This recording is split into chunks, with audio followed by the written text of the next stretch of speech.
The EP Podcast. Heard everywhere podcasts can be found, and always at theeppodcast.com.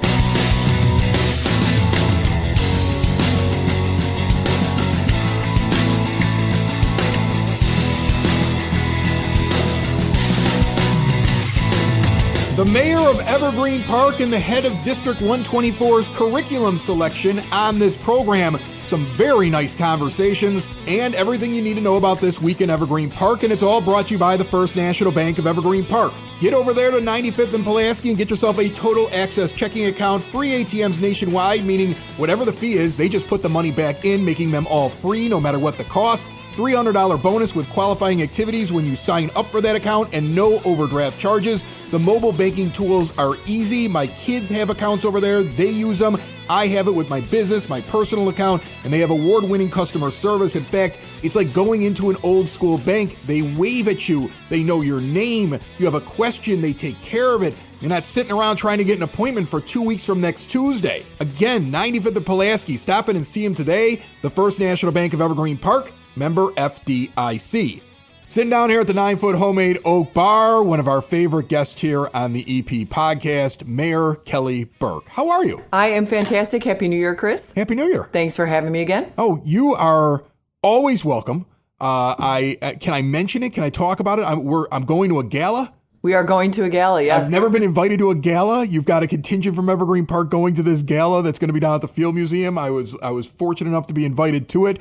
I see it's black tie. I'm probably going to have to go out and get a tux. You already told me, like, oh, you don't need one. I'm like, oh, I'm going all out. I mean, if you want to go full glitz. I've never gone gala before. I've never gone full on at one of these things, so I think I'm going to give it a shot. Yeah, so it's the little company Crystal Heart Ball. Okay. I am a member of the, I think they call it the Community Advisory Board for Little Company.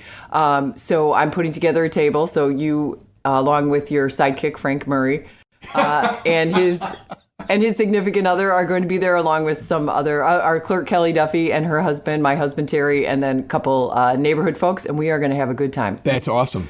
Field Museum, get to wander around, I cannot all dressed wait. up. I cannot wait. Yeah. It's awesome. I've never been invited to a gala before. And then when the mayor sends you a text like, will you come to a gala? I was like, yes. I was like, how do I say no to that? I didn't even know what my plans were. I was going. We're going to have a good time. Awesome. I cannot wait. And support a good cause. Yes. And I'll interject also that the, they have an honoree every year. It's the Mary Potter Humanitarian Award, I believe. And the winner, I don't want to steal any thunder from OSF, but is Jerry Nealon and the Christmas Without Cancer crew. So it's a local group that's being honored, which makes it doubly nice. That's really cool. Very cool. Awesome. So you're dressed up today. Those that will get to see I will be more dressed up at the gala. Oh, I'm sure you will be. I'm sure you will be. Those that will view the video that will come out later on this week or see anything on social media will see that you're dressed up today, and you gave an address. At the time that we're recording this, you did your State of the Village address already at one of the senior luncheon that is every... Senior Council luncheon. All right, so what was the highlight there? Like, what were people buzzing about after you spoke? Because I know after you're done, people get up. Some of them get up and say nice things. Some of them get up and say, I got this problem and I got to tell you about it. Some of them get up and they're just excited about something you said. So what was the buzz after you finished it? Well, it was all positive, which is good. Good. And one gentleman wanted to learn more about this tree trimming initiative that we've got going on. We're in our third year of it. So we have decided, this is, I think, the third year we're doing it, where we are breaking the village down in a grid and doing a section of the grid each summer, trimming all the trees, because it's the number one request for service that we get is tree trimming. And it's hard for us just, with the one crew we have that can do it and the one piece of equipment to get out and get to all these tree trimming requests. And so we dedicated some dollars. We have we put it out for bid. A contractor comes and does it, and they do a section at a time, and they'll do every tree within that section. And so we've got, over the past 2 years, we've completed the entire northeast quadrant. So that's all done. This summer, it'll move on to the southeast quadrant, the east half of the southeast quadrant. And, we'll still try and accommodate requests for trims outside of the specific grid section. But the idea is that over a period of years, you're getting every tree. And so you're eliminating the calls for service. And now you're only down to, like more emergency situations. Because I'm on 99th and I see tree trimming. We had all the main streets done. Yeah, I was going to say, because I see that all the time. Sometimes I feel like not only are you guys trimming them, but when the electrical company comes along, they trim around because they don't want anything hitting the line. So I see tree trimmers constantly on the street that I'm on. But what you're talking about is when the villages, are helping out on the side streets. Yeah. So we also, as part of the first wave, we did all the tree, and these are parkway trees. We're obviously not going into folks' backyards, right? So these are all parkway trees. So we did all the trees on California, Central Park, 91st, and 99th 2 years ago. So those all got a good facelift. So. Very cool. All right, Evergreen Park. You plant trees. I know that Gavin's take care of them. Gavin's been in here before where you're adding trees, and he's talked about the idea that there's a certain amount they'll put in every year, and they take care of the trees that are sitting there between the sidewalk and the street. And now we got the tree trimming initiative. So trees are a piece of infrastructure, and they obviously have a lot of benefits. But like anything else, once you put it in, you also have to take care of it. So that's what we're working on too. And we did also. We try to plant 100 trees a year. We were able to plant 200 this year. We went for a grant through the Morton Arboretum, and that gave us, we won it, and it was enough to double the amount of trees we planted. Okay, awesome. All right, so the rest of the speech, what were you excited about? What was the thing? They were excited about the trees, but you had to have something you were like, this is my keynote thing that I'm throwing in there. I am excited about two things which are interrelated. One is that we continue to have robust business development. Got a bunch of new ones that have come in. We have a bunch of new ones. We've had a few of them on the show in the last couple of weeks. You keep giving me content by bringing in these businesses. I've heard, and it's really nice because they're locally owned small businesses. We've had some great success with bigger businesses. We had Macy's, we had Subaru, we had J. Crew. I mean, those are all name brand, and those are wonderful, and we love them.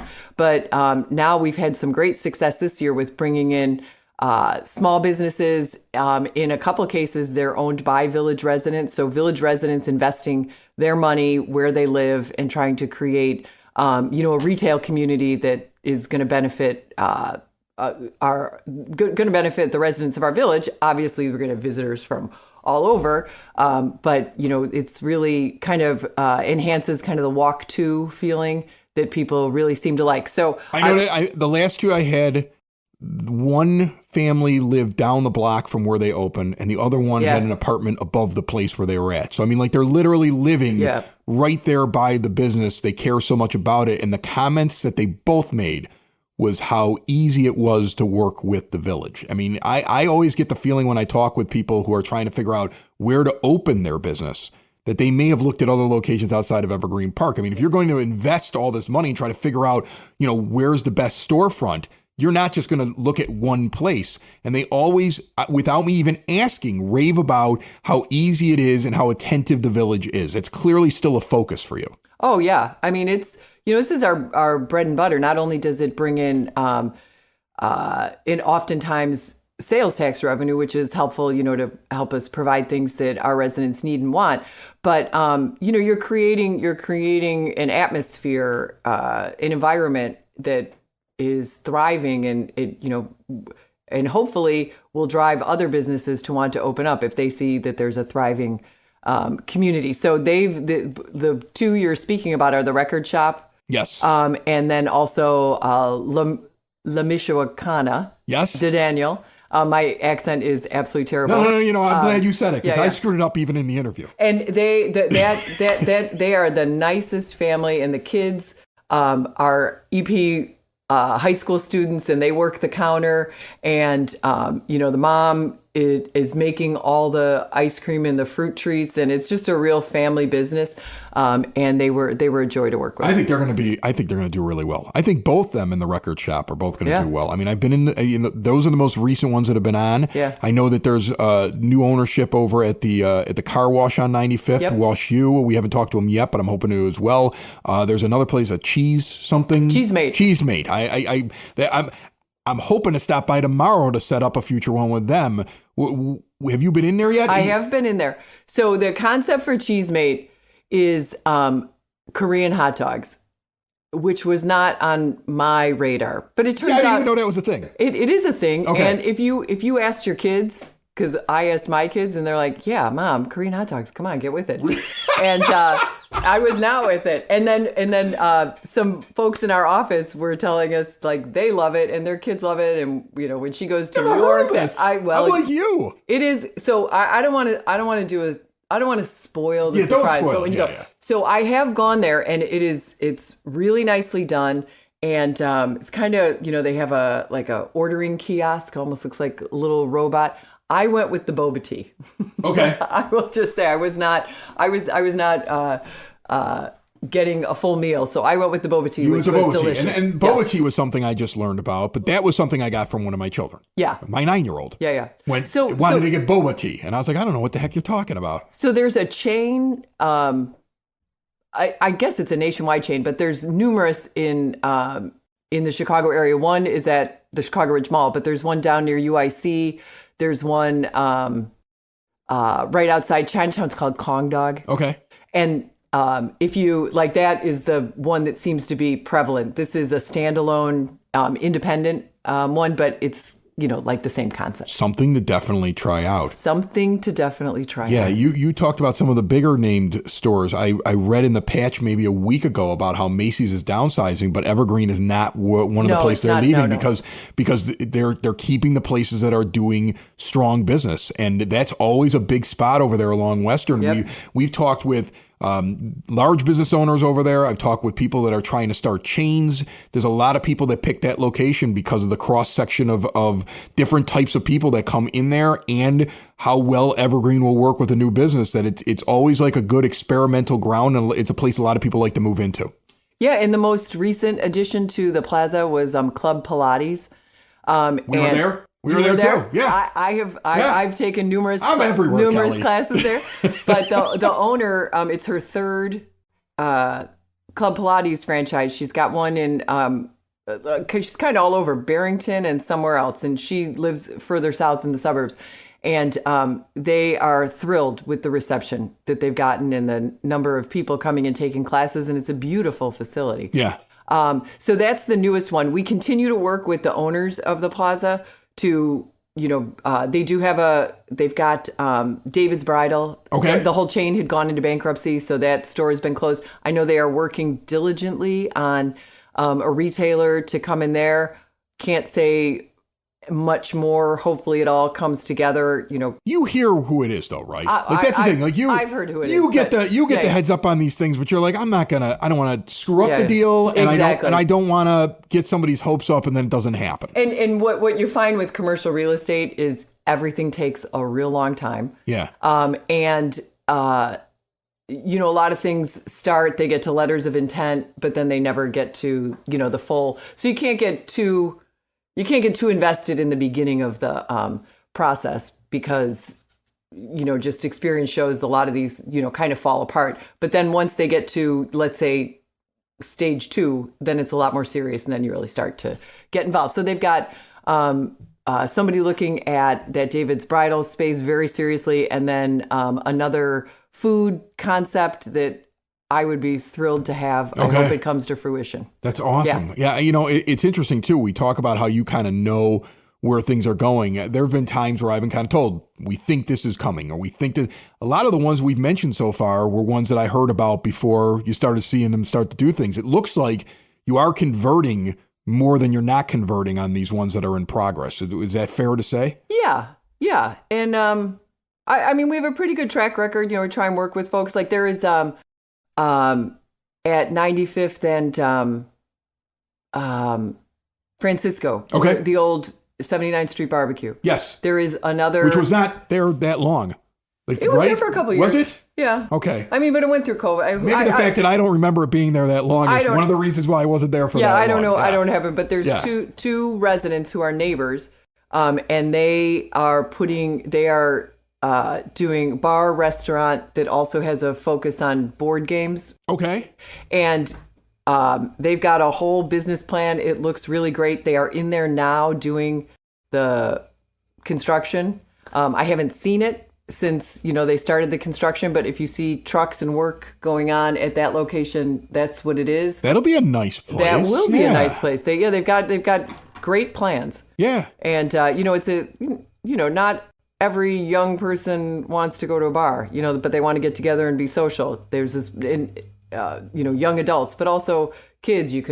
They envision that you'll be able to rent like their side room for a birthday party, and it would be board games. They're envisioning tournaments of some sort. I don't know what the games are, but it sounds like a really cool concept. So we've watched that moving along, and hopefully it's going to get over the finish line soon. All right. So we've talked business. Anything else that popped up inside of that speech that you gave today you want to go over? Well, so this is related to the business, is because we've done a lot of business development, and we've had some really good sales tax revenue numbers. We, the board and myself, decided that we were going to eliminate village vehicle stickers. Right. So for a typical Evergreen household, that's a household with 2 cars, at $35 per sticker, that's $70. So we decided, let's get rid of that.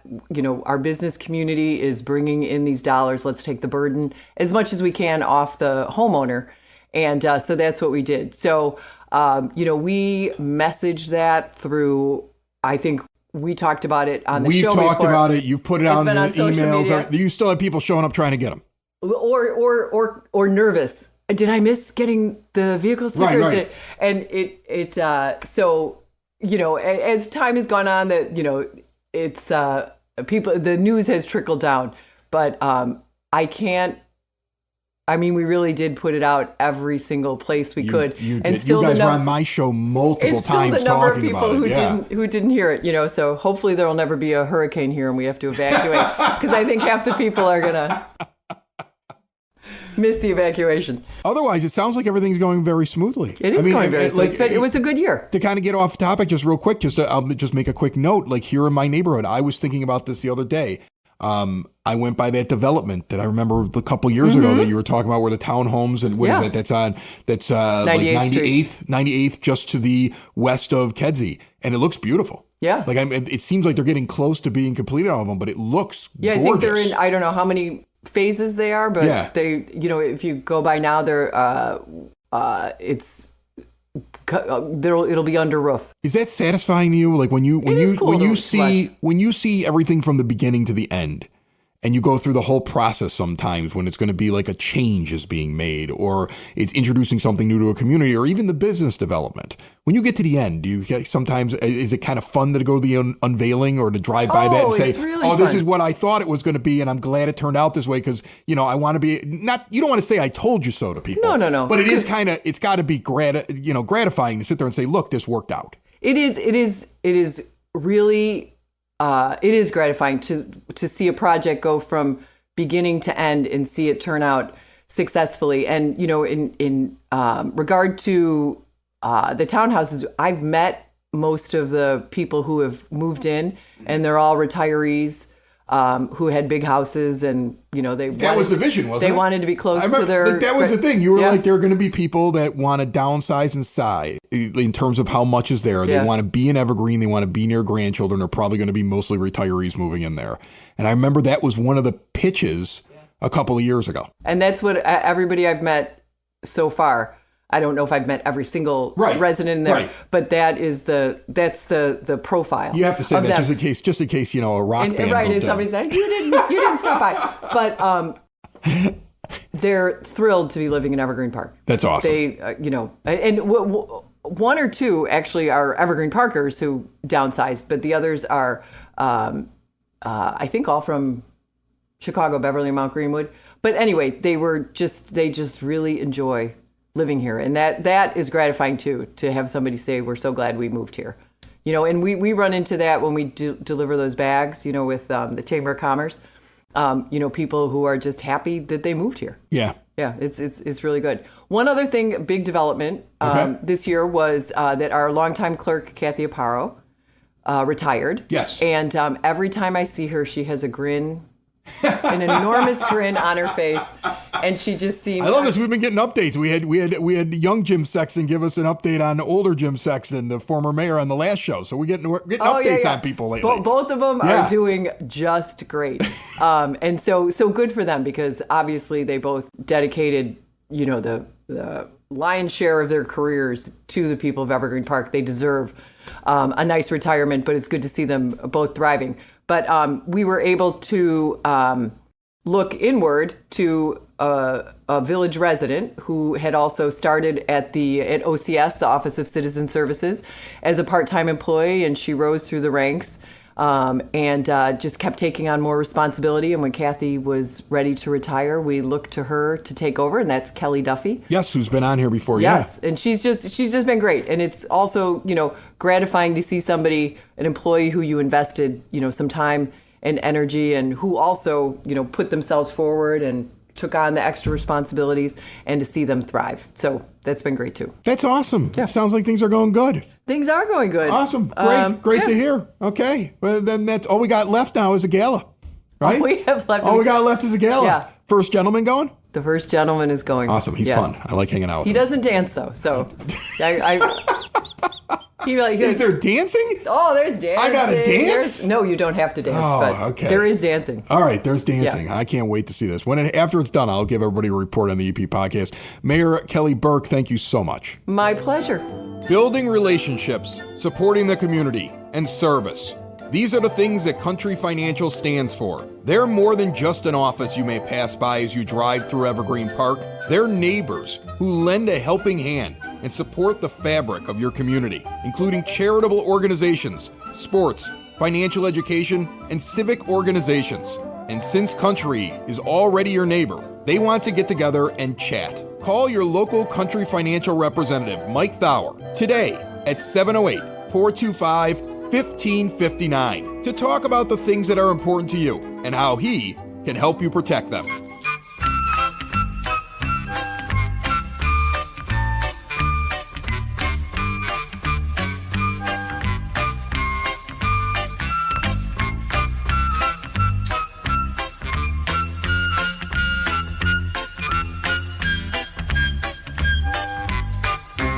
It is now time for your repeat podcast, Word on the Street, brought to you by Spoken Vine Wine Bar and Bottle Shop, northeast corner of 95th and Kedzie, with an incredible array of wines. They also have craft beers that are local to the area, great small plates, a 21 and over establishment with wine club benefits and all kinds of special events. See it all at SpokenVineWines.com. Speaking of wines, Sip and Sample is coming to the Evergreen Park Public Library on February the 22nd, but now is the time to get in there and reserve your spot. Looks like about half of the spots have already been sold at $40 per person. Food samples, beer and wine samples, live music, split the pot, prize baskets. It's like Taste of Chicago, but it's really for this area at the library. See more at evergreenparklibrary.org. And coming up on Saturday, January 25th, Evergreen Park Recreation Department Candlelight Theater presents Candlelight Cabaret, a vocal concert with wine and appetizer reception. Kicks off at 7 p.m. with $22 tickets for adults,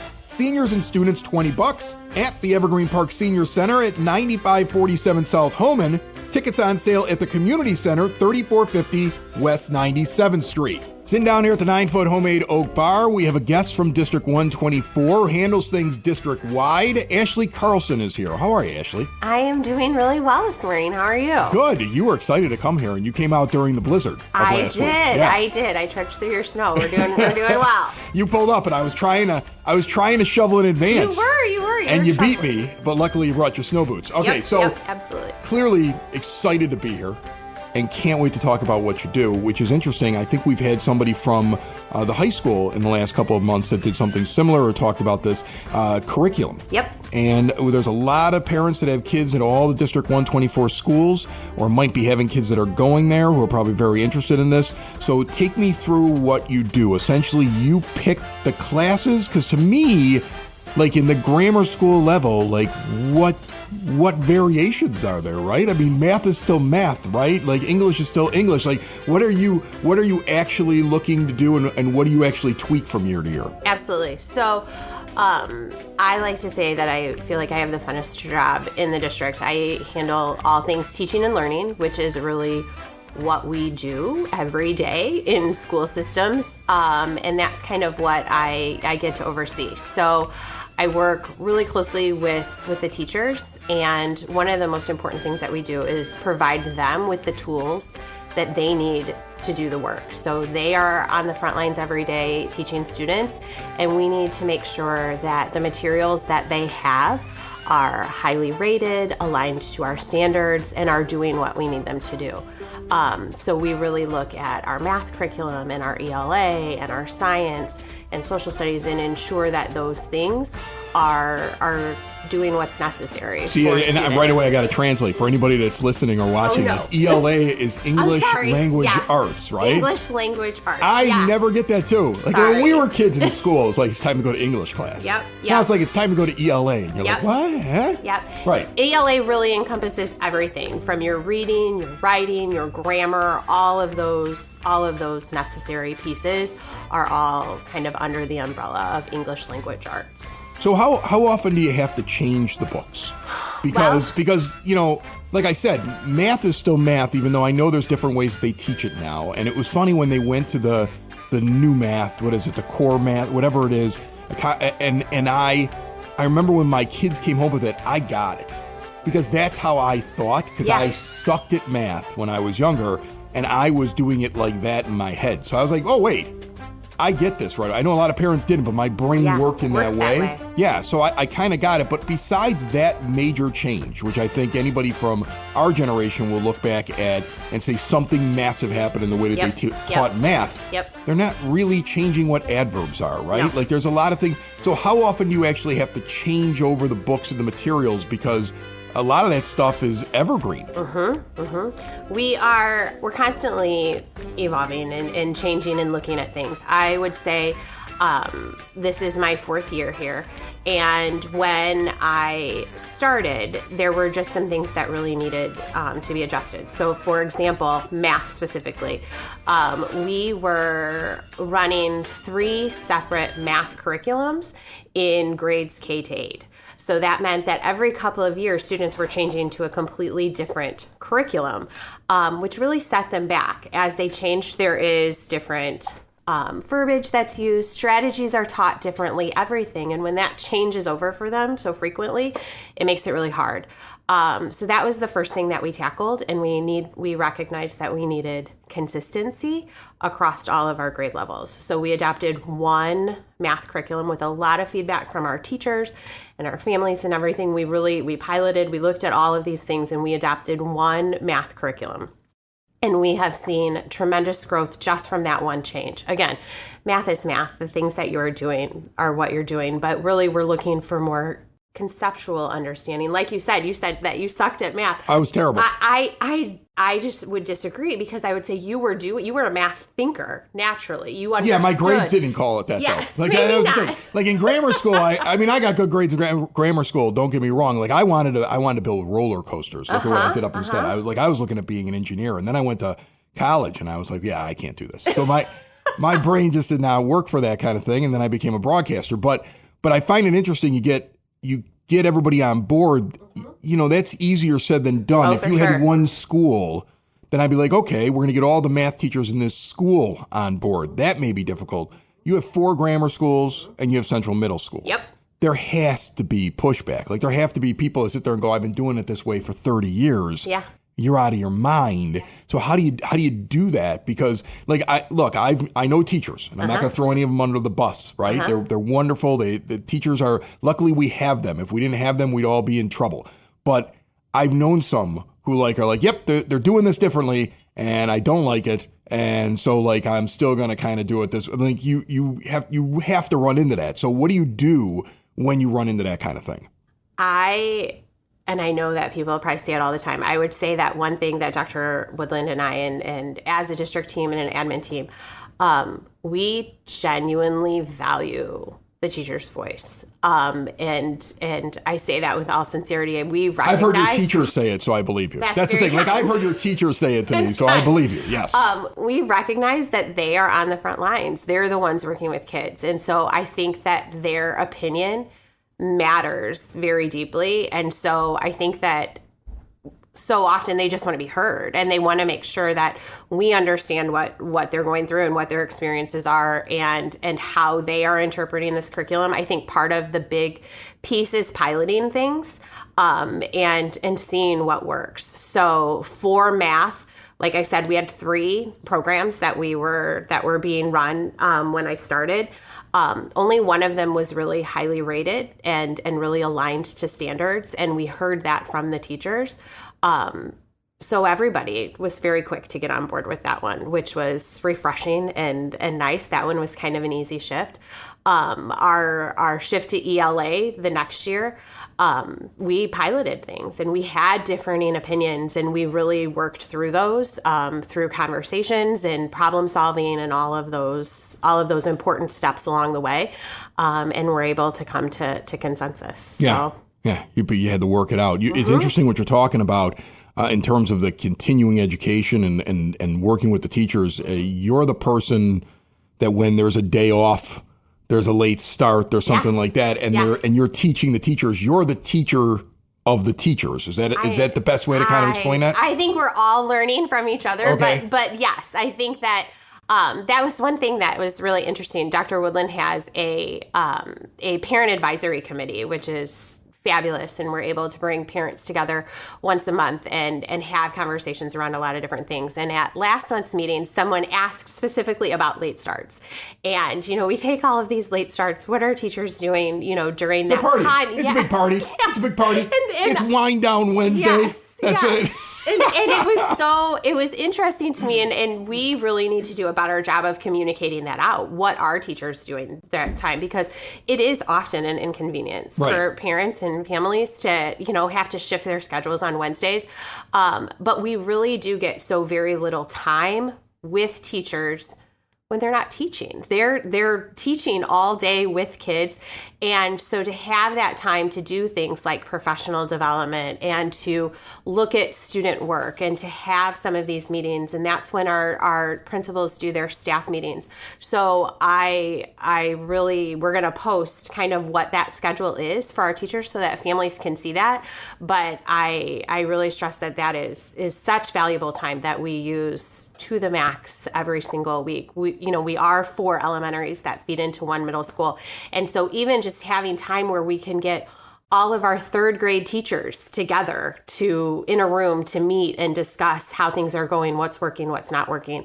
Oftentimes that's during late starts. And so that time is really valuable. And that's part of what falls under teaching and learning, is really kind of coordinating all of that work. I like how you describe that. That's very interesting to me. 4 schools that feed into 1 central middle school, and the idea that all the 3rd grade teachers from 4 schools sometimes have to get together. I think a lot of times people look at the 4 schools and think of them as very different schools. They're in different quadrants. They have different names. There are different principals. But what you're trying to do is keep things as uniform as possible, because when you get them to the 6th grade, right, is where they started Central, you want them all to be like, this is how I learned it. We all learned it the same way, and now we can all seamlessly move into that grade. Yep, and that's one of the things that we recognized, too, just coming into Evergreen Park, is the importance of that, and the importance of making sure that there's equity amongst all of those elementary schools. All of those experiences should be the same. Right, like Northwest shouldn't be behind Southwest. Correct. Like they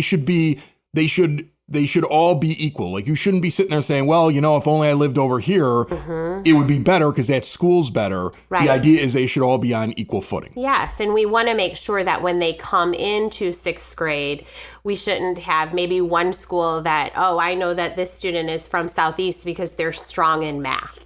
Or I know this student is from Northwest because they're really good writers. We want, everybody has different strengths and weaknesses, and we want to spread the good amongst all of the buildings and make sure that a student going into Central is as highly equipped no matter what district or what building they're coming from. You mentioned the parent advisory board. Do the parents talk to you about curriculum? Is it something where you'll get one or several who will sit there and say, we don't like this, or we'd like this added, or we'd like this taken out? And how much of a voice do they have?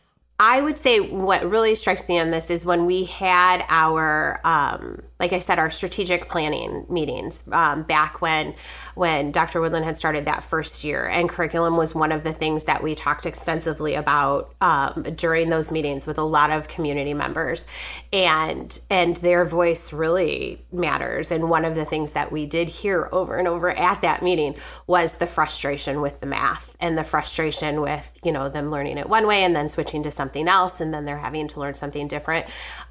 So that their voice does count in that way. And then also her parent advisory committee, one of the topics that we are going to be talking about is curriculum. Most recently, we talked a lot about our social emotional learning curriculum and how we are really focusing on that. I have no idea what that is, so you're going to have to explain it to absolutely. me. Social emotional learning. Yep. I specifically said social emotional learning because, of course, in education, we have to use acronyms. So in my head, I was thinking SEL. But right, and I would have just looked at you like you had three heads. That's the one thing. Like, I've been doing this show now. We're coming up on 7 years here in May. When you speak to somebody from District 124, it's nothing but acronyms. Yes. It's nothing but just letters put together. They speak in acronyms. I laugh about it. Big nerds, and we play fun games like acronym bingo and, name that acronym and all of those things. All right, so SEL. Yes. What is that? Social emotional learning. Yeah. Yep. We know that kids have big needs right now when it comes to understanding how they're feeling and their emotions and their mental health and all of those things. So social emotional learning really goes through things like, what does it mean to be a good friend? How can you show empathy to your peers? It covers things like bullying and really ensuring that they are in a safe space when they're at school and that they are working with others around them in a positive way. So isn't that nice? I mean, we didn't have that when I was a kid. When you had a conflict when I was a kid, you just went up to the tracks and you fought next to the trains. Yes. This is a very different thing. That is why we're doing social emotional learning. When I was in the 4th grade, you worked out your stuff up at the tracks while the Grand Trunk Railroad went by while I was going to St. Denis Grammar School over there by 83rd and St. Louis. You just fought at the tracks. Right. We're trying to avoid that. You're avoiding the fights at the tracks. At all costs. So, doing some social emotional learning. Builds character. Yes. But also, I'm a little messed up. So, it's probably better that you got the things SEL. Like use your words and use like your that. words. That would have been nice. That would have been nice, using your words. Yeah, that's awesome. That's awesome. Okay, well, now I understand what that is. All right, before I let you go. Absolutely. Are you at the point now, is this a time of year when you're trying to figure out if you want to add or subtract something for next year? And is there anything right now that's kind of bubbling in your brain? Right now, I would say something I'm most excited about is the work that we're doing at Central Middle School. And, we have, like I said, adopted the math program there, and we have seen tremendous growth when it comes to math. For our ELA there, we've aligned with the high school, and they use what's called Springboard for all of their pre-AP work and their AP classes. And so we've also adopted Springboard at middle school for our English language arts programs. We're really piloting something called Open SciEd, which is a science program that is aligned to all of the national science standards. And the work that I'm seeing in the science classrooms is something that I'm really most excited about. That's big. I mean, look, I have two kids that have gone through. I have one out as a junior in high school and one that's in college. But I remember when they got to that point where they were leaving 8th grade, they were taking entrance exams maybe, because some kids go into schools where they take exams, or they're getting placed over at Evergreen Park Community High School because they both took that test as well. And there was a little bit of a lapse in the sciences. That was the one thing they commented on. I was not as good at that as what I thought I should have been at that. And that seemed to be the weak point for both of them. Yeah. And it was like everything else really strong. Science seemed to be the thing. So to hear that you're working on new ways of doing science is interesting. And science is really, the shift in the standards really has gone away from fact-based. Like, we know, I shouldn't We say just make up the science now. No, not what I mean. But you can Google a lot of those different things. Like, are, the work in science now is more around how can we create scientific thinkers? Like, how can they see something as a problem and then use the scientific knowledge that they can get anywhere, whether it's from a book or whether it's from a website or whatever. Where can they use that information to then form their hypothesis and solve their problem? Right, and teach and almost kind of teach them where to go look for it too. And because what here's are the thing, reliable you're not sources going to get your best science advice from a reel on TikTok. No, okay, exactly. Someone that's made up. Yes, right. Exactly. Yeah. But solving problems and critical thinking is a skill. Yeah. And that is really what science is really trying to teach them now. So I would say if you're going into one of our CMS classrooms, you're going to see a lot more of the hands-on and the problem solving and the looking at, why I was in one and it was talking about forces and things and why when, you drop your cell phone, is it shattering and what does that mean and how does that happen and different things like that. So students are engaged, they're having excellent conversations around science and really doing some critical thinking. So it's exciting. Ashley Carlson, she is working on the curriculum for your kids out there and teaching the teachers, and was nice enough to come out in a blizzard to sit here and tell us all about it. Thanks so much. Thank you so much for having me. I appreciate it. It's the EP Podcast. All things Evergreen Park. It's the EP Podcast. Evergreen Park.